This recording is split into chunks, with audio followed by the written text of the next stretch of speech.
Founders, welcome back to the 0 to 5,000 podcast, where we obsess over the convergence of human potential and business results. Today, our hosts Drew McClure and Jordan Mitchell have another insightful conversation for you. So let's jump right in. All right, founders, welcome back to the podcast. Today, we are joined by Kevin Stoller. Kevin is the co-founder of K-12, a mission-based organization focused on improving learning outcomes. K-12 has helped improve learning environments for over 700,000 students and is consistently named to the Inc. 5000 list for fastest growing companies in America. Kevin is also the host of the Better Learning podcast that is affiliated with many national organizations, including the Association for Learning Environments, ED Market, and the Education Leaders Organization. To help elevate and expand on the podcast, Kevin started the nonprofit Second Class Foundation that has a mission to improve education through the use of media. The organization recently released its first episode in the brand new docuseries, What We Show Them. And today is Kevin himself. Kevin, thank you for being here. Drew, thanks for having me. I'm looking forward to this. Awesome. Me too. So tell me a little bit more about K-12. How did this get started? Yeah, like any good kid from Chicago, I always say it always starts with Michael Jordan.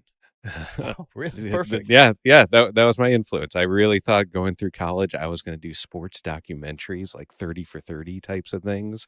Yeah. And actually in college had an opportunity to do a documentary on the commercialization of Michael Jordan.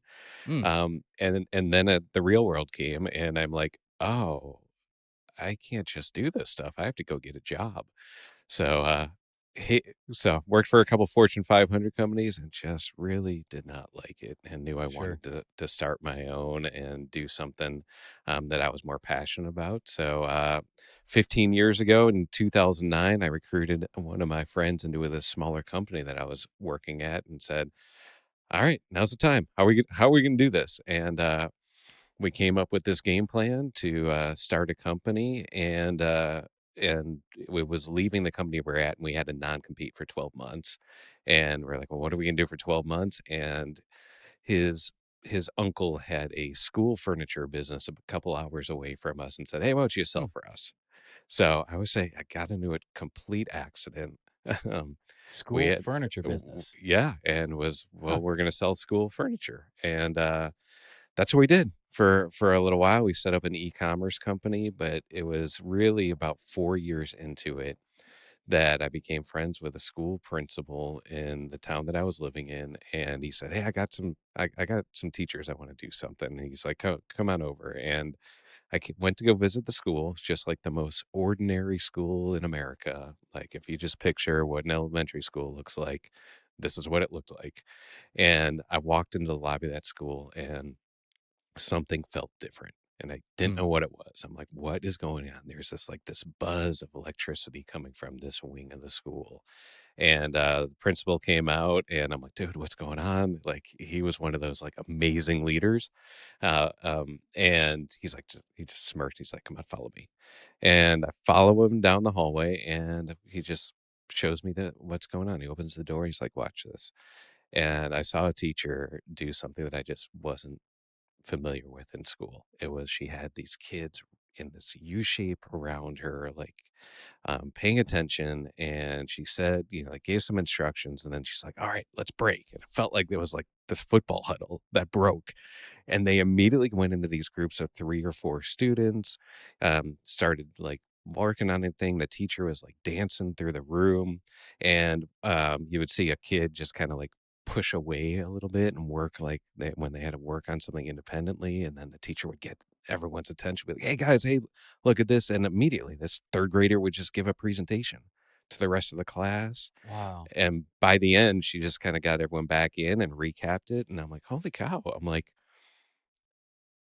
this is crazy. And that moment completely changed what the trajectory of our company. All of a sudden we're like, we're not selling stuff, we're selling stuff that actually changes what the learning environment is for these kids and for these teachers. So that to me what was the turning point in the last 10 years has been really a fun ride since. Wow. Okay. So what did the business become then?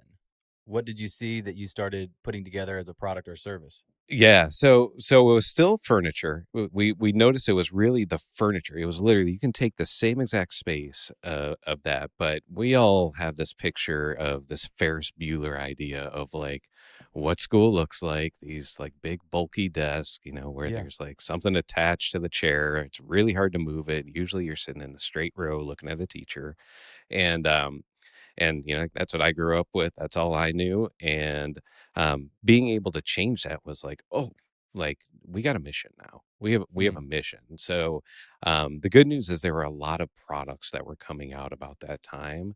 So our focus became way less on saying like, hey, here's our chair, here's our desk, and it's like this is the price and on there, to more talking about how do we get the culture change to really impact that, and really more about designing learning environments and trying to pick Hmm. what are the right products. So we became a much more consultative, really culture change. It's working with the school leaders and working with the architects to say, how do we use these spaces to really drive the culture change? Hmm. So, what are some of the traditional ways in which the environment is shaped, and what kind of culture does that often produce versus how you guys are trying to do it? Yeah, so it's really interesting because I've learned way more about school than I ever thought I would or would want to, because school to me was just like something you get by when I was going Right. through school. But there is so much data and so much research that comes out of it, of like really that whole idea of like the lecture type of education where the teacher's up front. It really only works well for about 15% of the students. Yeah. The others need a mix of, and even of this 15%, I would say they still need a mix of being able to do more hands-on learning, being able to teach to other people, being able to actually like engage and do that. It's a really a mix of being able to change and have the flexibility that's needed within a space. And there's so much research now that it's been recognized that is happening, and more that's coming out all the time, that says this is actually like, if you look at the science of how people learn, the these other tactics and these other environments are more effective than what we've kind of had for the last 150 years. Yeah. So that's the piece that we really lean into. And in our way, we feel like part of our job is to be vocal about it, because the the architects know it. The school leaders know it. It's almost like the pushback to the general public of being Hmm. like, "Oh, school didn't look that way for me, so we don't need to do all this fancy new stuff here." Yeah. and Yeah. and so it's being able to educate everyone else and being like, "No, there is actual like real data and research that shows kids are more engaged and they are more productive and they learn more when you give them more active learning Yeah. environments." Well, I don't know any of the research, but I can speak anecdotally. Last week, I was on a guys trip. So for the last 5 years, me and some of my best friends for the last 30 years, 25 years, all go on a trip together. And so, oddly enough, I didn't know this podcast was happening. I hadn't checked my calendar and done my research. We found ourselves in a conversation reminiscing about school. And where the conversation went was, I said, "Hey, I remember that I slept in almost every class for all of high school. Were y'all similar?" And I mean, there was 6 of us there. All 6 said, "Oh, I was hardly awake. I only remember being awake between classes, and then I would just," and we all talked about it too. We weren't like trying to fall asleep. Yeah. It felt like a drug, like Well, think whatever the about it environment now. Yeah. was. Yeah. Think about it now. Think of like your life right now. If you were asked to go sit in something and just listen to someone talk for that long. And it was cold, and I Oh, was behind 4 other students. We were all like in yeah. rows just facing the teacher, and I don't know why the room was so cold and the artificial light, and I would just wanna curl up and fall asleep, and I was trying to stay awake because 'cause you'd get in trouble, but I was like, I was finding ways to not get caught falling asleep because I was like, Yeah. "I'm feeling drugged here." Just watching that clock. Yeah. Just Yes, waiting. Like, is it over yet? Is it over yet? and then as soon as I got to be in the hallways with my friends, all of a sudden I had energy again, and I'm talking and I'm Yeah. doing whatever, and I'd go into class and fall asleep. So I agree with Yeah. you All right. So you got about three school age kids. Like, what yes. are they liking school? Like, No. what's the talk about now, No. as the parent? Nope. Yeah. I mean, Yeah. they might have 1 or 2 teachers that they're like, "This one has kept me engaged." The others, they're like, no, I mean, they're probably not asleep, but they are. My youngest too really struggles more like the excess energy, and it's hard for me to get on to him. I'm like, I can tell you're a kid. I mean, as soon as he gets home, he plays for 4 hours straight outside. Like he's 7, he's got a bunch of energy, and if he gets in trouble, it's because he was talking to the kid next to him or fidgeting around because Yeah. they're making him just sit there and listen for Yeah. 8 hours. Yeah. Yep. Yeah, I really think this is like we're at a pivotal moment right now in our country where, uh, and I'm deep in it. These are my conversations every day, but I Sure. feel like the more I have the conversations and the more I hear and like other podcasts and other books and things that are coming out, is I do think we're at this pivotal moment here where it's a societal cultural change that Yeah. needs to happen. And to me, it's exciting, but I know it's changed, so it creates a little bit of chaos in there. But I think in the long run, these are the conversations and these are the things that we need to have because Yeah. there's no reason that like that kids should not like honestly like productive, Sure. like they want to do work, they want to do things, and we are just like yeah, we're putting them in a system that is unfortunately getting the perfect results for what the system is set up for. Yeah. I mean, I even think about college, right? Like I went to a major university. I went to Clemson Where'd you go? University, Okay. and uh, great school. Yeah. And I was a marketing major only because I flipped through the entire book of majors and could not decide. And I kept getting emails from the counselor going, "You got to decide now." And I just picked what I thought would be broadly applicable later. I don't remember anything except for the 4 P's of marketing because I had to memorize it in every class. Like outside of that, however the learning style was, I didn't learn a thing about marketing. That I've started my own business 5, 6 years ago, have not applied a single thing I learned there, but I do remember the only thing that stuck with me was my senior year. One class changed its format and we had to do a project. And that project involved taking a local business and hypothetically studying it and what would you do differently. That was the first time things came to life that I was Yep. like, I learned something in that semester that I didn't learn for the 4.5 year or the 4 years before that, simply in the style of how we were learning the information. Yeah. Yep. Yeah, I mean that's exactly it. It is and again like I'm like you, I'm an entrepreneur, like business mindset, and coming into this and seeing education, there's a big movement that's been around, a term that called project-based learning. They'll Okay. talk about PBL. PBL is one of the terms. And it's exactly that. It's like how do you incorporate like the projects are what would get people engaged, and they learn so much, and there's so much that comes into the idea of working on a project. And I've looked back at my school career and I'm like, yeah, the only things I really remember is like in 6th grade we made a magazine, and I made like a basketball magazine with one of my friends, and then Yeah. in college I had a similar experience where there was like an actual like real project we did for like KFC. Yeah. And like those are the things that stand out, and it's like we know this. We know it. Yeah. How do we now cater and make those changes to that now that we know this information? And some places are doing it really well. It's like there really is a lot of positive momentum, and then some they're just not there yet. So for you, you're going in and you're offering to help consult and architect a different learning environment. But that would also, I would assume, require that they're embracing a different teaching style, right? Is that something that you're having to help them come up with, or you just find the ones that are already experimenting with a different teaching style and coming alongside of them? Yeah, I would say when we started kind of recognizing this in like 2014, and for probably the first 5 years of that, it was a little bit. It was trying to find. We always talked about we just got to find our people because there was maybe only like 10% of school leaders that would like be like, oh, okay, I see what's going on. It's the super encouraging part is that I feel like this is the majority now. Like Really? like there will not be there's going to be very few new schools or like major renovations or remodels that are going to happen that are going to look like a traditional school. It is the mainstream right Cool. now. Like they understand it. Yes, there's still some teachers that may fight that style, but it is coming along. Like I always look at that product life cycle of like, like we are past like the trendsetters and the early adopters, and we're probably even past the early majority. Like this is mainstream now. Unfortunately, education moves really slow, so it hasn't moved its way all the way into all the communities. But if there was like a new construction right now, it is almost for sure going to look more modern with very flexible furniture and being able to really move things around very quickly and adjust Yeah. versus just, like what we're used to. So that's good news. So it sounds like it's trending in the right direction. It is. It is.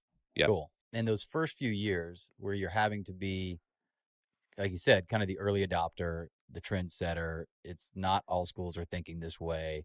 How did you survive that as a business? We were in this transition where, so we still had kind of like our e-commerce component to it. So it gave us this base where we're like, hey, we're already selling this, but the new ones, the ones that we're working more with consultatively, we just kind of worked our way upstream. We wrote a book called Creating Better Learning Environments to try to help, whether it was like a teacher or a principal who was saying like, how do I do this in my classroom, or how do I do this in my school? And we just kept working upstream. And and now we're at the point where we almost exclusively work on just new construction of schools and like major district initiatives. How do you So find those? it's actually pretty easy to find Huh. out. I mean, it's like that whole business concept, like you find your niche and then like you know where it is. There are services that are out there, so we can track where school bonds have been passed. So we have our team focused on that. And then the other big influence are the architects, the ones that are building schools. It's a in the big picture, it's a fairly small community that builds schools. So our focus is really just kind of finding like the right ones that we align with the architects, because those are the ones that are going to have schools continuously in their pipeline, and Hmm. we become part of their design team as they move from project to project. Okay. Cool. I got some more business questions, but first, Yeah. before I forget, help me imagine as the audience is listening to, we can imagine in our head what the furniture looked like and what the environment looked like for school growing up. What's just I know you've probably done Yeah. 100 different configurations, but what's an example of how the furniture might look different and be arranged differently? Yeah, but you are right. The whole thing is really every school should look different. So we can look at all our projects that we've done over the years, and almost everyone. I mean, really, they're all unique. So it's trying to understand what they're trying to accomplish. But I would say the vast majority right now are going to have some mix of variety built into it. So it's not going to be like 25 or 30 of the same thing that would be in the space. And the other thing that's really changing it is opening it up to saying like, how do we utilize hallways and Huh. use additional spaces? So it's going to be really rare that you're going to have like just that school that they call the double loaded locker hallway, that probably you and I are Uh-huh. used to. That's really unlikely scenario now. So they're using more of the space so that they can turn everything into learning spaces. But you're going to see a mix of like some just like chairs and desks that maybe you would see, and maybe they're a little different shape so that they can go into configurations. You're going to see a lot more flexibility and mobility. So you're going to see things on casters. You're going to see things that swivel. You're going to see things where you can sit and stand. Using the floor, using standing height is a big thing Hmm. right now. Having writable surfaces really all over the place. Like we have things where they're either writing on the tables or using a lot of whiteboards.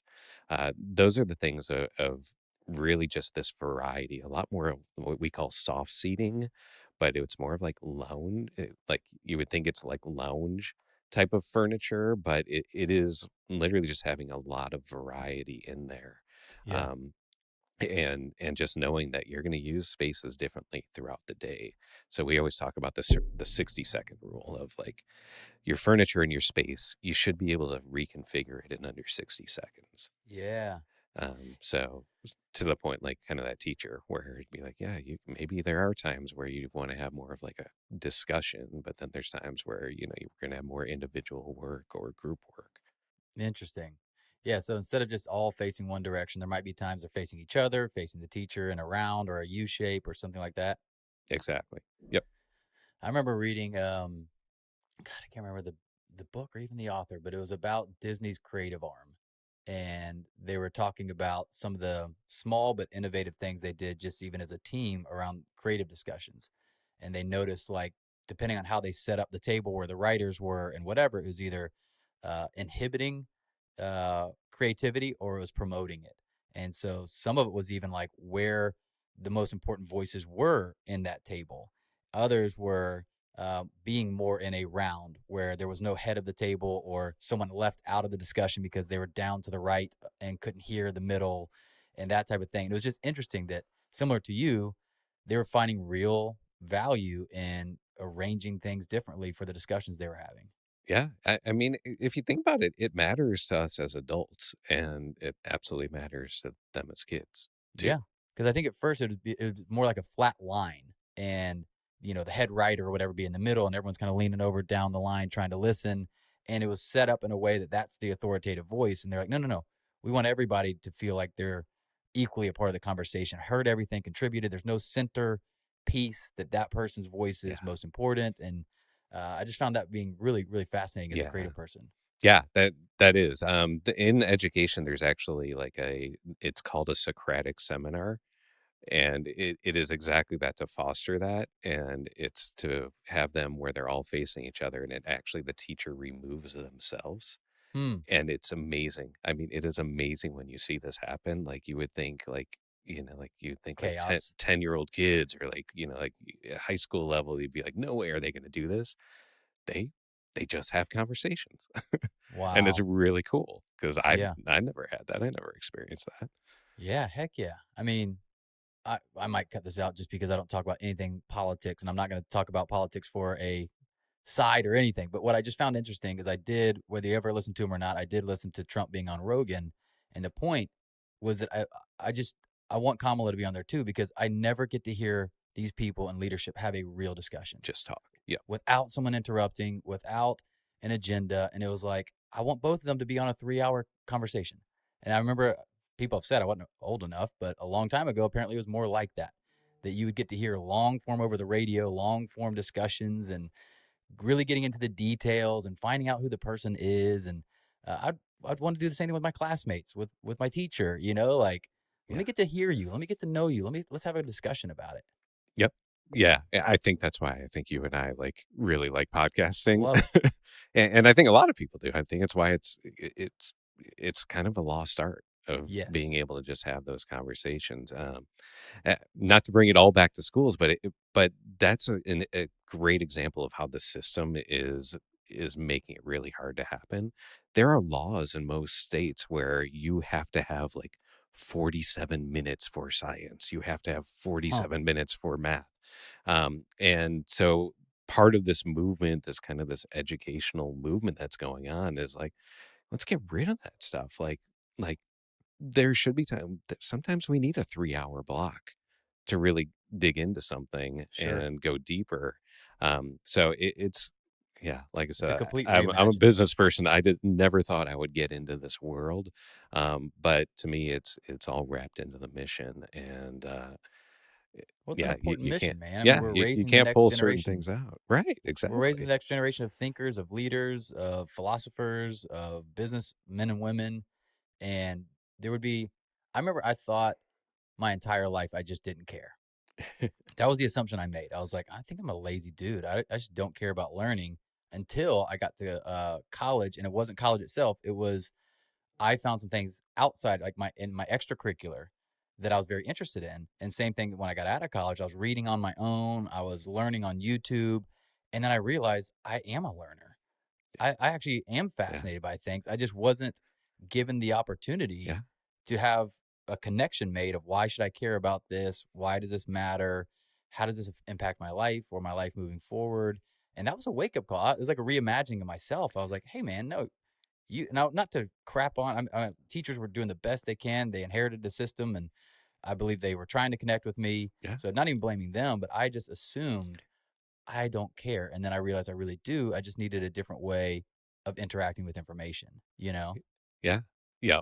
I think I'm a little older than you, so I've been doing more self-reflection lately, but I those words that you said like are verbatim the way I felt about it. And Mm, I felt like my education really didn't start until like my 20s, yep. because now I was doing it because I wanted to do it. And I was sucking up information everywhere I could get it. Yeah. And I don't know if that's just part of like the brain development that it happens later that way. But I also I'm like, man, like what a waste. Like we're wasting our kids' time. Yeah. 100%. I mean, just today, my middle schooler is on a field trip, and she hasn't talked to me about anything she's been learning. I've been getting texts. I don't know if she's supposed to or not, but I've been getting texts from her all day of pictures of things and comments, how cool is this and whatever, like just getting out of their environment, and they're doing something and they're connecting with it. And she's texting me all day. I'm like loving it. I'm trying not to text incorrectly to shut the flow off, like Right. I'm just like, Right. cool, that's awesome. I don't want that to stop. I'm like, she's talking to me. I don't want it to stop. That's right. But I would be overjoyed if they were coming home, and instead of pulling teeth about the day, if they told me about a discussion they learned and something they were excited about, and that would mean the world to me. Yeah. Yeah. Yeah. For sure. On the business side, you've had to scale, I'm sure, from, just you and a buddy and a small team, seeing an opportunity to serving more and more schools. What does scaling up look like for you all? Yeah. So you're using the term scaling up. So I'm gonna Burn pull. harness. Yeah. So I'm gonna pull one in there. I've been a member of Entrepreneurs Organization Okay. (EO) for a long time, for 12, 13 years now. And that was the first thing that. And my business partner's not in the business anymore, but when we were getting started, we're like, man, we need to be around other people like that are going through this too. And we found EO and started going to events and just learning from other people. And there were some things like scaling up, and another one that was really big in our chapter was EOS, Yes. was the book Traction. Traction. Uh-huh. And that was like, like the first time that and it took me a while. I'm a slow learner. It took me a couple of years of like hearing about EOS and Traction, and I would take like maybe one little piece. But there was a moment where I'm just like, you know what, and I still remember the moment. I was sitting in the conference room, and we had a small office, and I was going through Traction, and they have a tool called the accountability chart, Oh, yeah. where you draw it out, and it looks like an org chart, but it's really who is actually accountable for it. And I looked at it, I'm like, the visionary role, me; the integrator role, me; the marketing role, me; the sales role, me; the operations, me; the finance, me. And You're like, uh-oh. I'm like, that there's no way we're going to grow. Like, I am clearly the roadblock to all of our growth. And, Yeah. I brought my team in, and we had a small team at the time, and I just showed them the board, and I'm like, hey, like, I'm sorry. Look what I created. I'm sorry. And to my surprise, people were just picking up the marker and be like, well, I'll do this. I'll do Mm. this. I'll do this. And we went all in on EOS, and it, and we're still, running EOS today. Wow. What size, team-wise and stuff, what size was the company when you started? We were small. So that was always my thing. I'm like, oh, we're not big enough. We're not big enough. We had, at that time, I think we had 6 people Okay. on there. So, I think it's actually but better that's early. exactly what I needed. Yeah. Like I was always like, oh, we're not big enough. And somebody said, no, Yeah. just start it. And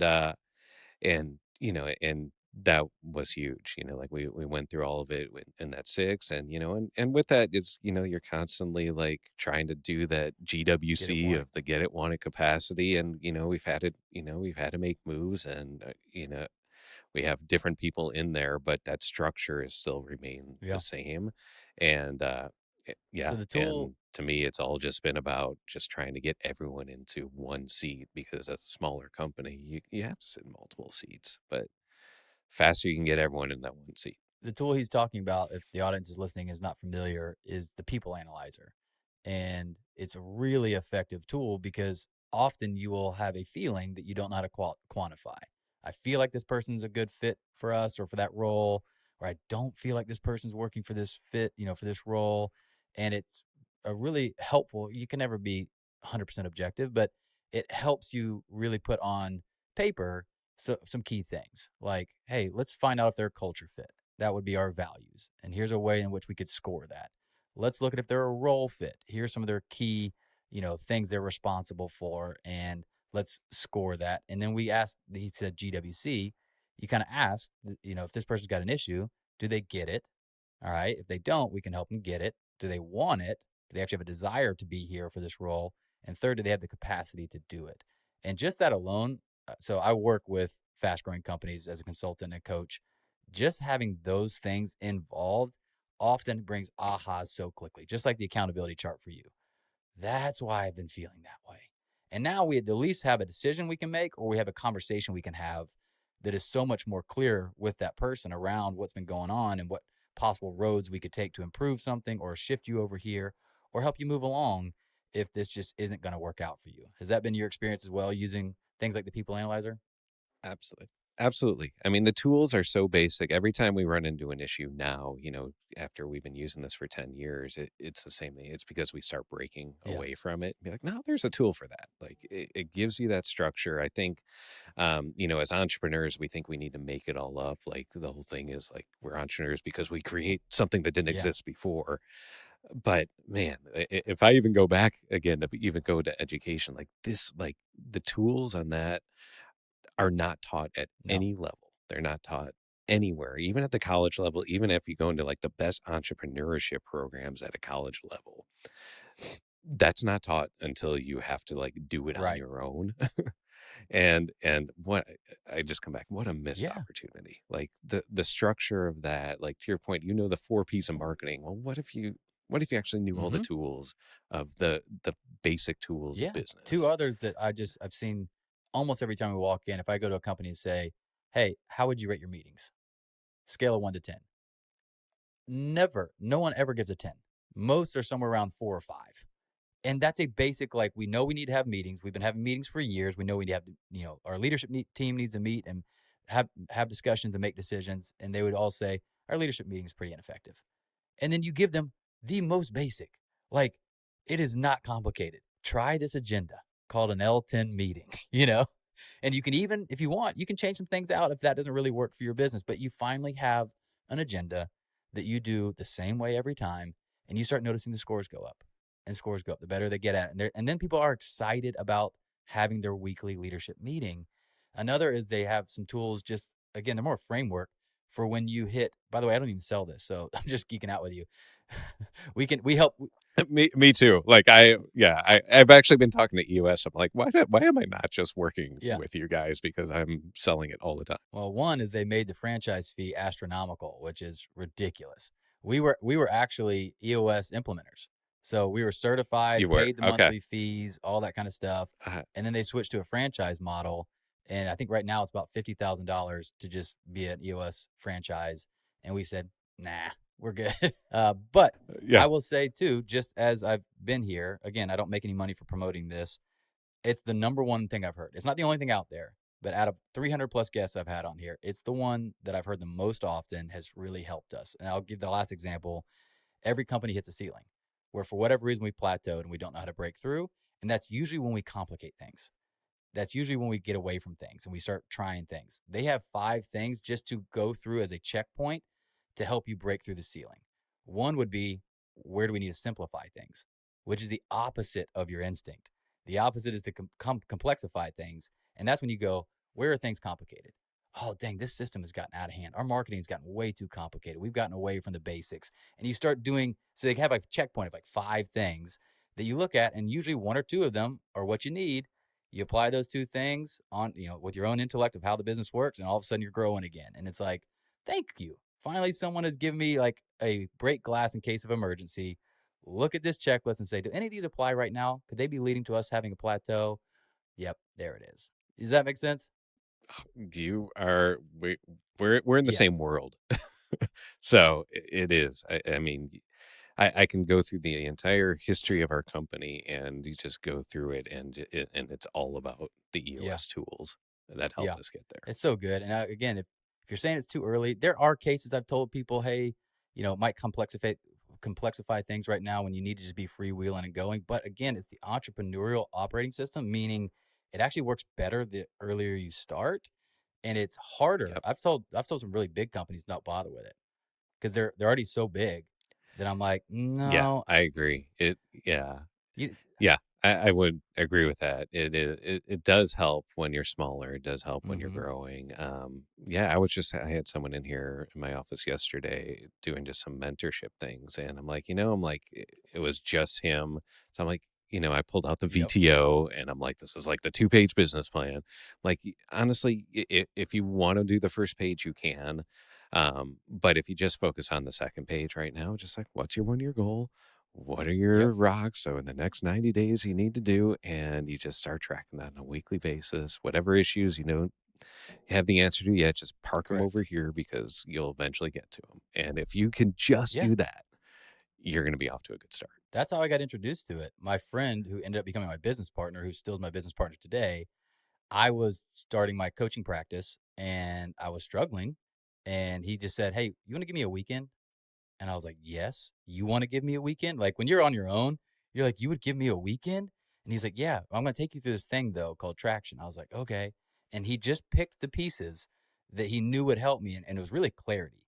I didn't know really who I was serving. I didn't really have clear rocks, as that we would now call them, in a 1-year goal. I walked away feeling so relieved.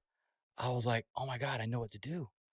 I know what the next biggest things I need to attack are. I wasn't getting overwhelmed by all the unknowns, and it was like, cool. Next 90 days, I'm getting this done, and then I'm going to do it again. I'm going to meet and think about my next 90 days.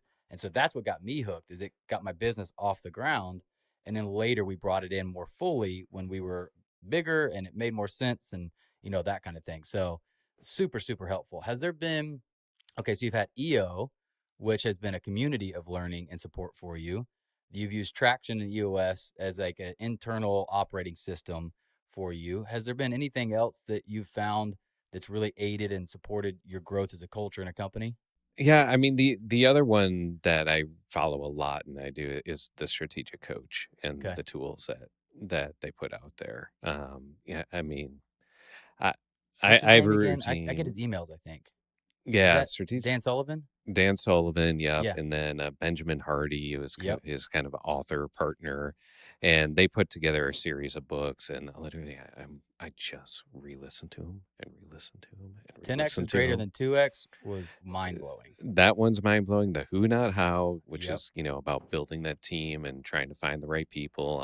And then the gap and the gain is Yes. just so powerful. It's so powerful. I think as entrepreneurs, we have these huge ideas and we put them out there and we don't reach them and we get too focused on, oh man, like we didn't accomplish that. And you spend so much time in what they call the gap versus measuring backwards and be like, yeah, maybe you didn't achieve that huge goal, but look where you were 90 Mm-hmm. days ago or a year ago and look at really what that gain is. Yeah, I have this routine that I do every morning. I get up and I go shoot basketball hoops. I shoot free throws. And Cool.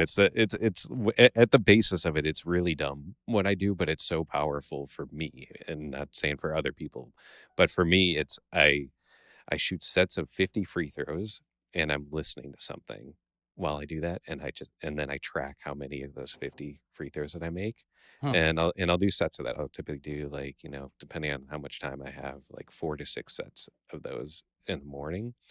And I used to go through like all these podcasts and all these books. And this year I've just been focusing. I'm like, I'm going to pick a couple of them and I'm going to just re-listen to them every Cool. morning. And it's this like form of meditation, gives me a little bit of exercise. And, yeah, but Gap in the Gain has been one that I've had I've probably listened to it 10 times this year.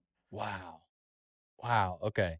Yeah, that one is one that, again, so simple, but at first you don't really agree with it. Like the first time I read, not agree with, like, just the principle. If you didn't read the book, just the principle itself sounds like you're just like playing what's the word? Like you're just picking and choosing how to see something, and why would that Yeah, yeah, it's matter? like you're creating your own reality. Yeah. And And so then I'm like, why would I do that? But the more I thought about it, I was like, hey, the gap is going to be there regardless. So would I rather feel momentum to tackle the next challenge, or do I want to consistently be feeling defeated? And how would the difference be in the next challenge? And in that, everybody always agrees, like, oh, if I found a way, because if I know there's always going to be another challenge, setback, or gap, or whatever, wouldn't you rather be almost running uphill? And that's from looking back and going, no, I've appreciated and find lessons, strength, or whatever in the gain so that I can power through to the next thing instead of the goalpost is always moving. I'm never arriving. And then you start slowly settling into why try? We're never hitting our goals or we're never arriving. And that's what's connected, I think, with business owners where they're like, oh, I see it in my people. In subtle ways, I've always accentuated the gap. And I think they're starting to get discouraged that like nothing's ever enough. We're never really celebrated. And as soon as we hit one goal, we're on to the next quarterly goal. And they see it and they're like, dang, I want to motivate my workforce. And I'm doing the opposite accidentally. right. Yeah. Right? It's kind of like the teachers, like they're not intentionally, it's No. not out of intention. But there's so much power in that momentum. I think our brain is more wired to find the wrong because it represents danger than the right. It's going to be wired to say like, hey, let's always be searching for danger. And danger in business looks like not achieving. Yeah. Yep. It's just natural. And so you're like, oh, I got to kind of choose to, I heard somebody, I can't remember what the neuroscience study was, but they said positive things act like Teflon in your brain and negative things act like Velcro. And just naturally, because again, it wants to remember, it wants to take a snapshot and hold on to that might hurt me one day. That might bite me one day. We got to be aware of this. And the good stuff slides on. And they said just with a little bit of practice, like 6 to 7 seconds of being with the positive things, the things that have worked, start to slowly change that neural connection to be more like Velcro. And that was awesome. Like I've practiced that a lot. I can't sit down for 40 minutes practicing gratitude. Maybe one day I will. But the little things, my kid just told me she loves me. I can sit there and go, dang, that's really cool. How cool that she said that. A client just told me that they were really happy with what we did for them. Not just saying, cool, great, moving on to the next thing, going, wow, the hard work is paying off, Drew. We're so happy to do that. Actually sticks just a little bit instead of your world and your mind feeling like it's all negative, no positive. Does that make sense? Absolutely. Yep. So You're right on. Yep. yeah, but that study helped me so much go, I'm not broken. I'm not silly. That's just kind of how the brain survival wise was wired, but we're not stuck with it. We can do some simple things, be a little more cognizant of the gain, not get so overwhelmed by the gap. You don't close your eyes to the gap. The book never tells you to ignore where you're falling short. It just helps you reframe it a little bit in a way that you can better attack it, right? Yeah. Yeah. And I actually, I mean, it's funny we're talking about this because this was my message to my team. The chapter I listened to this morning was about journaling to that degree, but not like a lot. It's just literally like write down what were your 3 wins for the day and Yeah. what are the 3 wins for tomorrow. What are 3 wins Yeah. you're going to have tomorrow? And that habit of when you start doing that, I mean, all of a sudden, you're going to have 21 wins every week. And That's that pretty cool. momentum just really builds in there. And yeah, it made me think back to like early in my career. Like I was walking down the hall with a manager just talking, and he just stopped. He's like, you know what the secret to success is, right? And I'm like, no. I'm like, tell me. He Please. goes, plan your day. He goes, do not end your workday until you plan your next day. And yeah, and it was right in line with kind of that chapter of reading, of like, yeah, like it is like just take a moment to figure out what you're doing. And if you're working on the right things, you're going to have those wins. Yeah. So that's a habit for 25 years I've had where I don't end my workday until I write down the big things that I'm going to be doing the next day. Do you have a structure for it? I do. I used to use like legal notepads and I had just like stacks of them. I actually like scanned them in because they're kind of like my journals now. Yeah. Now I've gone really simple. I've just done the notes app on my iPhone that kind of links with my computer, and and I'll do my weekly goals. like the big things of the week, and then the night before I'll be like, okay, what are the things that I need to do tomorrow? But Cool. it's not like a big to-do list. It's like it's the most important things. Yeah. Yeah. It sounds similar to my business partner who does the Ivy Lee method. Have you ever heard of the Ivy Lee method? No, what's that? Again, so simple, so simple. But the story, kind of legend of it, I believe it was Rockefeller. I don't know if I'm getting it right, but for the audience, you can just Google it yourself. But imagine someone, a big player like Rockefeller, brought in this consultant, Ivy Lee, and the guy said, I can transform your productivity of your team, of your manufacturing plant, of all this stuff. And Rockefeller's like, what's it going to cost me? He goes, nothing. You at the end of whatever they agreed on, 3 months, 6 months, whatever, you just pay me what you think it was worth. And he said, okay, great. And all he had them do was the Ivy Lee method. So each employee every day would start, or at the end of their day, either one, 6 most important tasks I need to get done this week.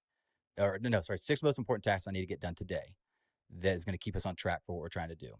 And then you just work from the bottom down of most important that day. If you get all 6 done, by the end of the day, you write a new 6. If you only got 4 done, 2 remain, and you got to put 4 more on there. And you just keep doing that every day.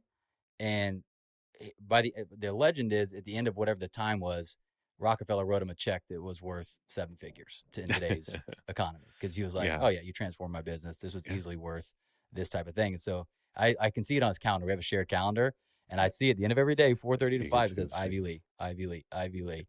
Yeah. I'm the dummy that hasn't adopted that yet. I'm still kind of the rebel pushing back, but I get it. I like it. It makes a lot of sense. Yeah, yeah.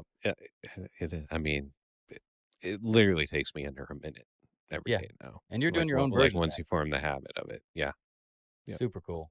You mentioned, the morning routine. I always love when someone takes creative liberty to say like, hey, I don't have to do a cold shower if I don't want to do a cold shower. I don't have to sit and meditate.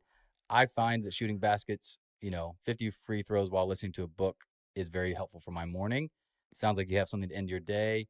Anything else that's just supported you in your health or in your mental well-being or anything like that in your life?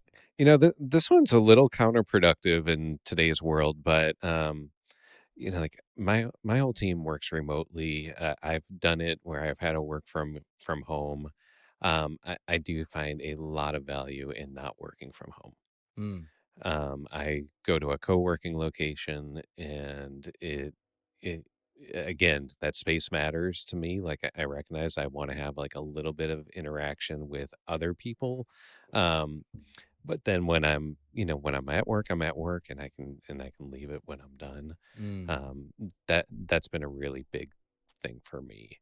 That just kind of happened by accident, but now that I've like worked at co-working, I'm like, man, like I really like being able to just turn it off. yeah. Um, and as entrepreneurs, it's hard. And Yes. yeah, Yeah.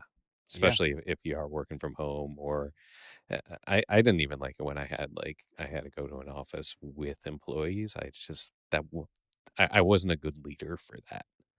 I always felt like I had to be the example all the time, Sure. and I need breaks. Like there's times where I just go for a walk in the afternoon, and I need that. And I Yeah. always felt like I had to be the first one, and I had to be the example all the time. And I don't think it was healthy for me or for the culture I was building with my team.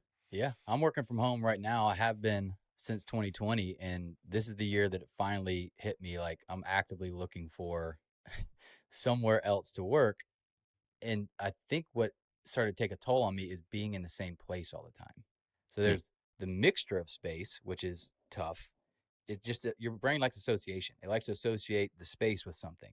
And so I have this weird mixture of stress. And I mean, literally, I'm in this office. I might be doing a conversation to 200 people, like a keynote online from my home, and then I'm mm, going out and I'm walking my dog or doing homework with the kids or whatever. So there's a mixture of like kind of stressed and kind of relaxed. And you're relaxed when you don't want to be, or you're stressed when you don't want to be, that the separation gets. And then just the monotony, like, of I'm here all the time. Like I want to yeah. just go and see a different space and be in a different environment and see people and interact with someone at the co-working space that you met for the first time, and that type of stuff. And so that got me. My wife was even the one that was like, "Hey, I think you need to find somewhere." Yeah. I was like, It's "Yeah, been you're probably really right." powerful. Yeah. yeah, I would agree with that. Thank you.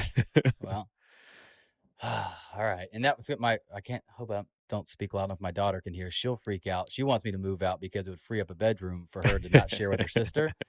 And so there's almost like every 2 weeks, she's like, Dad, you find an office yet?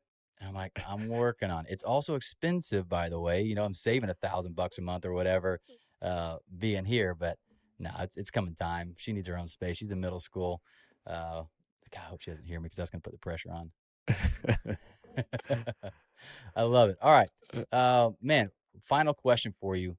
What has got you most excited about what you all are looking at in the future and working on right now? Yeah. So I'm going to bring it full circle here. And I think this is something and why I want to be talking outside of kind of the education market. I spend a lot of my time like in education and, do a podcast on education. But I'm really passionate, like this conversation about what we want for our kids really has to happen in communities all over the country. It's at the heart of why we started this nonprofit called Second Class Foundation and this docuseries that we're working on called What We Show Them. And I would just ask, like, if there's anything the audience can do, I would ask if you can go to secondclassfoundation.org and watch us. We've had one episode and it's a short episode. It's 9 minutes, but we have an amazing film crew that went out and really looked at like what's going on, but in an entertaining way, not in a like educational documentary way. It's about character development. It's really showing people. And the first episode, I'll just tell you, it's kind of heartbreaking.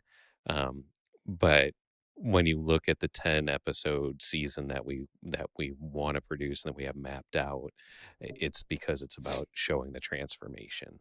Wow. And showing what other things are going on and what others are doing. But the first one is heartbreaking, but we felt like we had to capture that story to set the foundation for it. But it is, we know that any type of like cultural, societal change, entertainment industry is always at the forefront of it.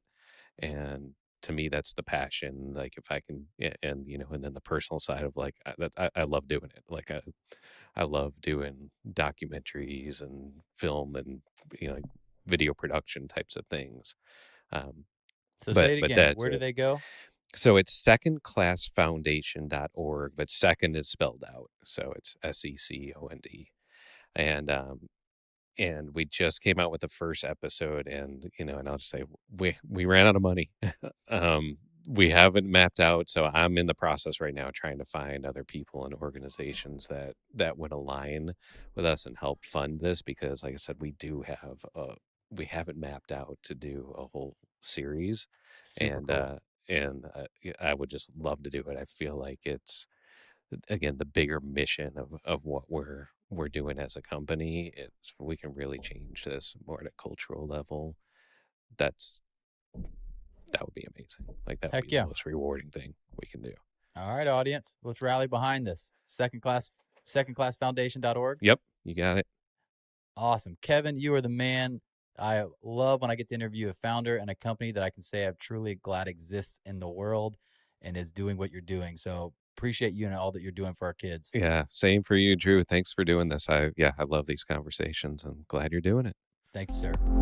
Founders, thanks for listening. We hope you enjoyed it.